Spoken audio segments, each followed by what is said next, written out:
Hey guys, it's Foxdrop here with a video on detailing what you want to do to counter an invade, or an example of what you can do when you get invaded. As a jungler, if you do get invaded and the enemy steals away your blue buff or something like that, then if you get put behind that way, it can be really difficult for you, because if the jungler does get behind, it can be pretty difficult to catch up, and a jungler that's behind is a really bad news for your team, because that means you have no jungle pressure, and no jungle pressure means that the enemy laners can do whatever they want, and when people can do whatever they want, they're going to start dominating your lane, so you never ever want to be in that situation.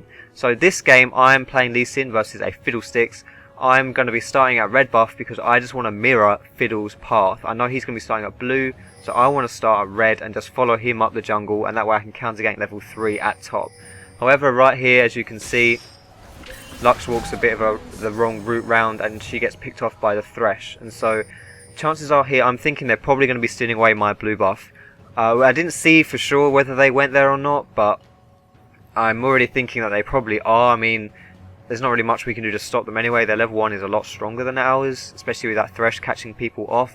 We do have Singed around blue though, right here, but unfortunately, as you're about to see, they actually did stay at my blue, and this is a second kill for Thresh with his chain. So that's not good for our team, but at least now that I know where Fiddle is starting, I know that they're taking away my blue buff.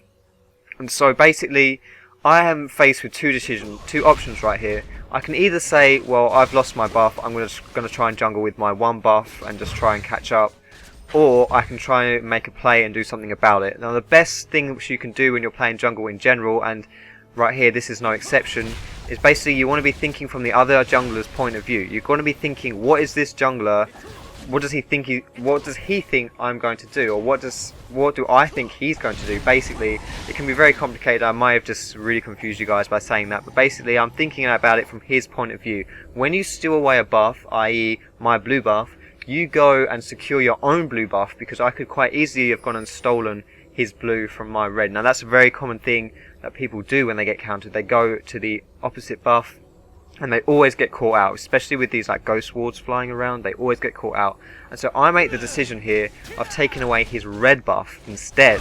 Now we're at 237, 238, so I don't exactly get here very slow. This is a pretty safe decision by me.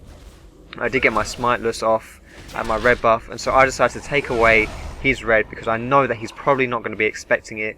And as we see right here, Fiddle showed his face there, so I know he's there, and I'm going to just try and play around with him a little bit, because Fiddle is no match for Lee Sin, and this guy's still level 2 as well.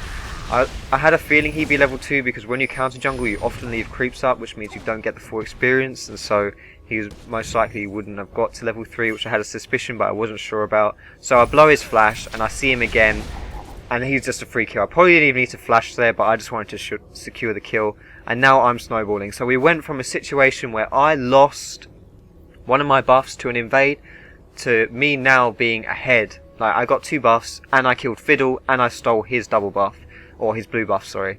And that is really not good for the enemy Fiddle. Fiddle without blue is not very good at all. And I didn't really do this with much help either. This was a decision that I made myself. This was a play that I made. I didn't rely on my laners to help me out in any way, shape or form. I just made a good decision here. So that's pretty much all I wanted to showcase for this, just this one clip here.